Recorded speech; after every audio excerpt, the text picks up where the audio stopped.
Hello, everybody, and welcome to another Blue Thunder Pod presents Billy's Bite-Sized Bonus Bombs. I know, guys, I hate myself too. I'm very sorry about that. But I realized that we are, and as hard as it is to think this, and even say it out loud, we're just about approaching the midpoint already of 2024. So I figured it was high time for me to do my mid-season top 15 ranked matches for the year of 2024. I'd like to say right off the top that these are absolutely just my own personal opinions. No need to take them personally yourself if you have different ideas about what matches belong on this list. I'd love to hear from you.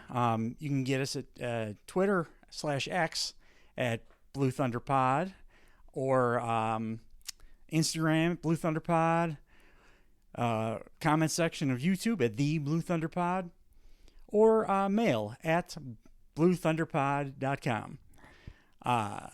Again, these are just my personal rankings, top 15, starting from the bottom, working my way up. For 2024 so far. I do reserve the right to alter these as my opinion may change, and some of these matches may move around spots by the time I do my year-end review. But it probably will be pretty close to this.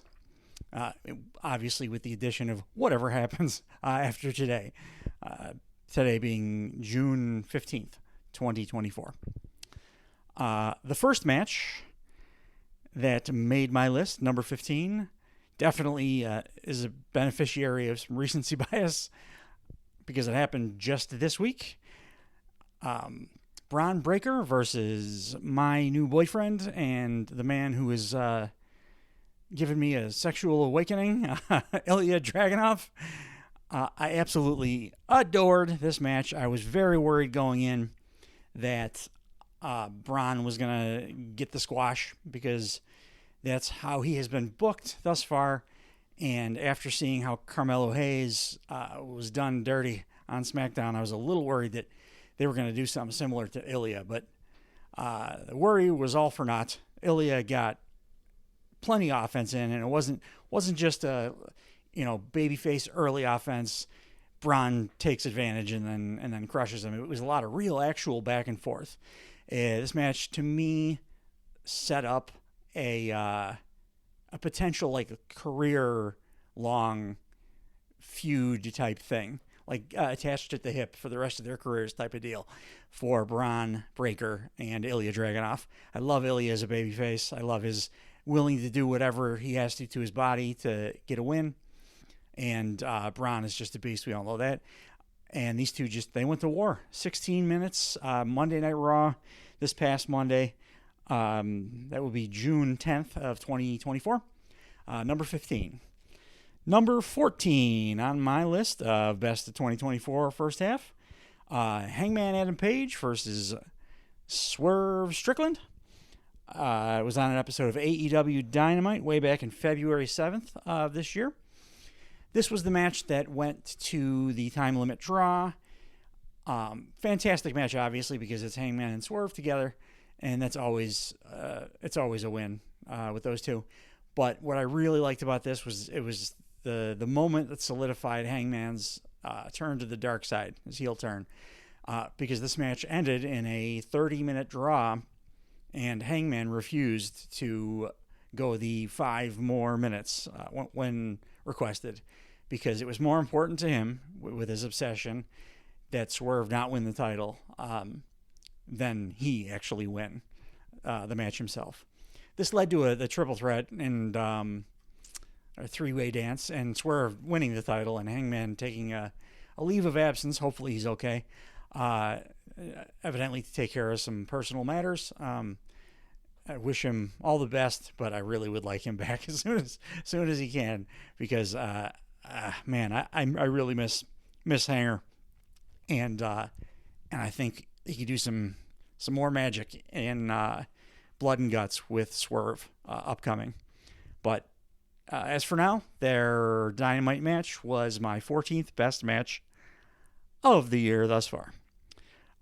Next up, number 13, lucky number 13, we got Will Ospreay versus Coyle Fletcher, AEW Dynamite on March 6th of this year. Coming right off the heels of his masterpiece with Konosuke Takeshita at Dynasty? No, I'm sorry, at Revolution. Just less than a week later, I think, Ospreay puts on another 5-star clinic against the guy that he's very familiar with, and that was very clear. These guys knew each other very, very well and were willing, as friends, to really lay it the hell in on one another. Just a fantastic match. It was like watching Will Ospreay and younger, taller Will Ospreay. It's very exciting to watch and see what Kyle Fletcher is going to become eventually down the line. But as for right now, he's pretty goddamn awesome, and he put on my 13th favorite match of the year thus far in 2024. Number 12. Fairly recent match was on AEW Dynamite May 29th. Will Ospreay, Jay White, Claudio Castagnoli, my boy Hechicero. Shout out to all my Hechicero heads out there. Leo Rush, always happy to see Leo Rush. Mystico, Orange Bollocks, Orange Cassidy. Pac, Shota Umino. It was the Dynamite Roulette Gauntlet match, the second one, the one that just recently occurred. Spot fest or whatever, but I just absolutely love this format. I think it's an improvement on the Royal Rumble, basically, and Jay White is just a master in these kinds of matches where he gets to be all sneaky and snaky and creep up behind people and hit them with big moves. And Will Ospreay is and should be a staple in these matches as well, because it's just like a little tasting platter of all what we like future dream matches that we could get from Will Ospreay. We get little snippets of it in these roulette matches, and I prefer this one to the first one because they added 5-second countdown for the random interval entrance, which gives it a little bit more spice. Fans like to do countdowns, and as do I. And I think that was the missing piece to really bring it all together. I love this thing. It's one of my favorite new additions that AEW has made in well over a year. Next on the list, number 10, we got Mark Briscoe, Kyle O'Reilly, and Orange Cassidy versus Konosuke Takeshita, or as Briscoe called him, Konosuke Takeshita. Kyle Fletcher and Roddy Strong. Again, recency bias, but I don't care. AEW Dynamite from June 12th of this year. This was just basically a perfect get your shit in match. It was one of those. It was like a classic AEW 6-man get your shit in match, but all the stuff in between, all the character stuff, all the interactions between these absolute geniuses in the ring, just elevated this to another level. This was the first time that a match on a card in which Will Ospreay also partook was my personal match of the night. And it didn't involve Will Ospreay. He had an excellent match on this show as well, but it was just a perfect Dynamite match. This felt so Dynamite in the best possible way. Number 9, Will Ospreay versus Michael Oku, Rev Pro High Stakes 2024. If you guys hadn't seen the first match that these two had, Michael Oku, formerly a comedy wrestler, that the storyline Will Ospreay, the king of Rev Pro, did not take seriously, and and Michael Oku was fighting for respect on top of the Rev Pro title. The first match was a great match, but it was brutal to watch. Felt like Red Wedding type stuff. Game of Thrones, best heel work of Ospreay's career, in my opinion. Assaulting Oku's girlfriend, just hitting him with hidden blade after hidden blade, picking his head up when he could get the pinfall. It was nasty heel work, and it was really incredible, which led to this match, Will Ospreay's last Rev Pro and last independent booking match of his career. This is right after he signed with AEW. So he went out with a bang. Oku got his comeuppance and then some in an absolute masterclass. 48 minutes, I think it went, and it felt like it was about 5. Incredible move after incredible move, but the emotion behind this match, because of what we had witnessed in the first one, took it to absolutely another level. Oku gets the victory. Ospreay doing the right thing, going out on his back as he leaves the promotion, moves on to bigger and better things. But he'll always have these two Oku matches to look back on fondly, if nothing else, for his time in Rev Pro, because they were absolutely fantastic.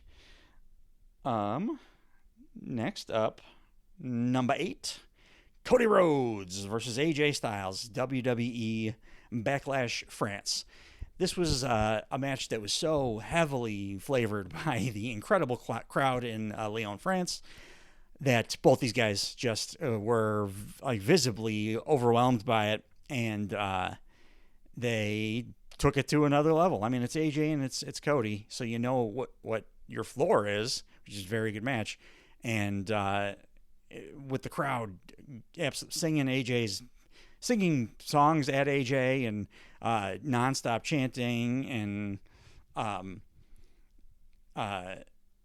it seemed to roll back the clock on AJ Styles' career a little bit.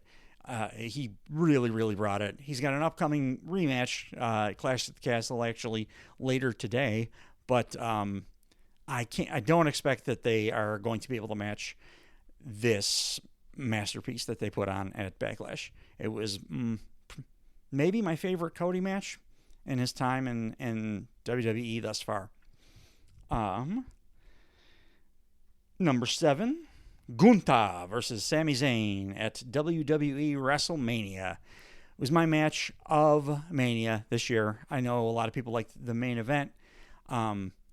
This was just more kind of my speed as far as Mania matches. I really, really love Sami Zayn, and Gunther's just an incredible monster heel. I loved all the character work between Sammy's wife and Gunther, and Sammy firing up so incredibly after being absolutely decimated, pulling out the brain buster for the first time in who knows how many years since before he took off the mask. It made me lose my mind, and it was my favorite moment of WrestleMania this year, I should say. Number 6, Pac versus Kazuchika Okada, AEW Dynasty. Check out our review for AEW Dynasty if you haven't already to get my full thoughts on this. But this was basically, I could not have asked for these two to change a damn thing in this match. It's the best of Kazuchika Okada and his charismatic ass self, playing heel like I never knew he could, and Pac just giving it his all as a babyface with the crowd absolutely behind him. A perfectly worked match between two phenoms. Next up, we have number 5, Zack Sabre Jr. versus Bryan Danielson. NJPW, The New Beginning. This was the best technical match I've ever seen in my life. I know that is probably hyperbole, and people are going to come at me with, oh, World of Sport, the British style, and yada, yada, yada. I don't care. This was 99% technical graps, and then just 1% absolute bestial hatred. And that little bit of bestial hatred, that little blood feud thing that they had going, elevated the already just absolutely stellar technical wrestling between the two best technical wrestlers on earth right now. So that's why that's number 5. Number 4, Konosuke Takeshita versus Darby Allin. It's a very early Dynamite match this year, January 3rd, 2024. About as early as it could possibly have been to still make it on this list. This match was, it was like watching a grizzly bear throw around like capuchin monkey for 20 minutes. And then the capuchin monkey somehow pulling out the victory in the end. Absolutely fantastic. The best kind of just hoss whipping around a little guy. And Darby's Darby, so he's able to pull it out in the end, and it's believable because he's a genius and he's a maniac. Just kicked off the year in the right way. Next up, Will Ospreay versus another familiar name, Konosuke Takeshita, at AEW Revolution 2024.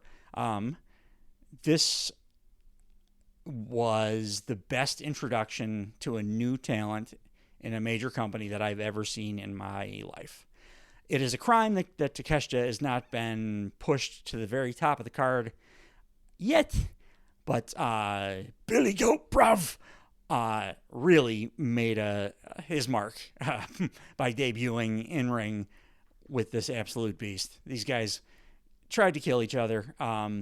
The strike battle between the two alone was worth the price of admission. On top of just all the crazy counters and that Blue Thunder bomb Takeshita pulls off, absolutely incredible. And Will Ospreay getting just kind of hung up on the turnbuckle when Takeshita went for the brain buster and just jacking his back up so bad it added to the tension and to the intrigue and drama of this match. It rolled. Anybody says otherwise is lying to you or just in bad faith. Number 2. This shouldn't be a big surprise, I don't think. Darby Allin and Sting versus Matthew and Nicholas Jackson. AEW Revolution 2024. It was Sting's retirement match, and it was a match in which Darby Allin took the only bump that I think could seriously challenge the Mick Foley Hell in the Cells for nastiest bump on a major American wrestling program. Off the 25-foot ladder through the glass, real glass, in order to get Darby out of the match and let Sting really get his shine. It was the best possible way for a legend to go out, getting the victory over the two pricks, and standing tall. Everybody went home happy that night. And I'm so glad that Sting got to have his last run and send off the way that he did, rather than leaving wrestling after that ill-fated, awful run he had in WWE. This was the way for a true legend and one of the greatest of all time to go out. And I've watched it back about 10 times because it was absolutely wonderful. And the number 1 match of the year thus far in 2024, and I very highly doubt it's going to get unseated anytime in the remaining 6 months of this year.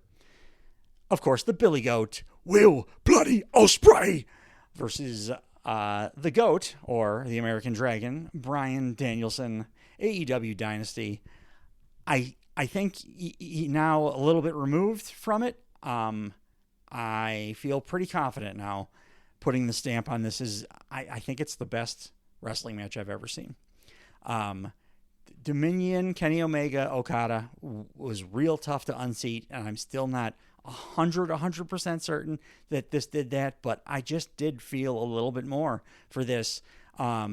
It's not taking nothing away from Kenny and Okada.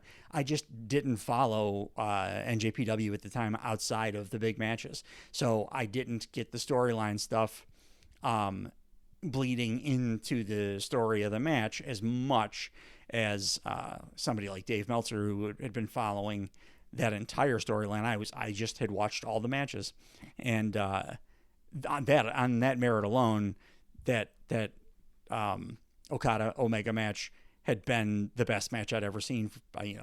It's held that title for quite a while, and I really do truly think that it has been unseated. This match had, I think, the spot of the year thus far. The Busaiku knee connecting on Ospreay as he goes for the hidden blade after the badass Kung Fu showdown in the opposite corners.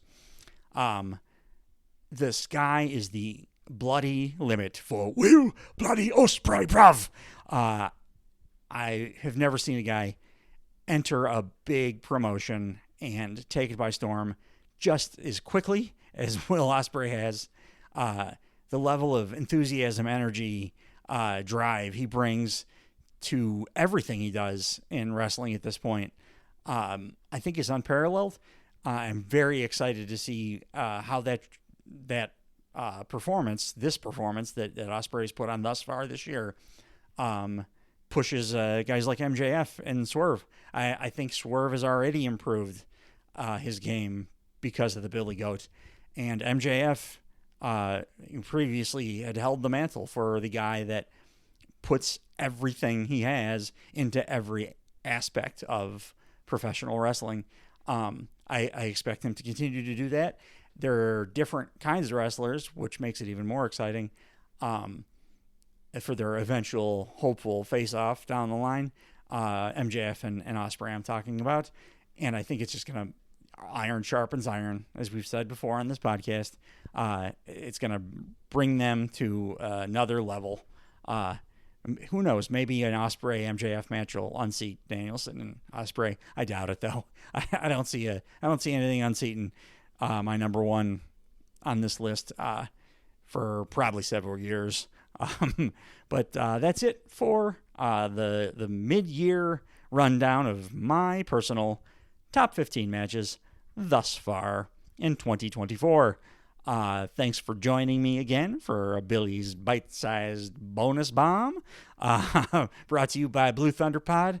And go check out, please, our regular Blue Thunder Pod episodes, both AEW and WWE edition, along with our Clash at the Castle special and most recent Turnbuckle Time Machine SummerSlam 1997. That was a hoot. Go check it out. It's pretty funny. Thanks for joining me, guys. Bye-bye.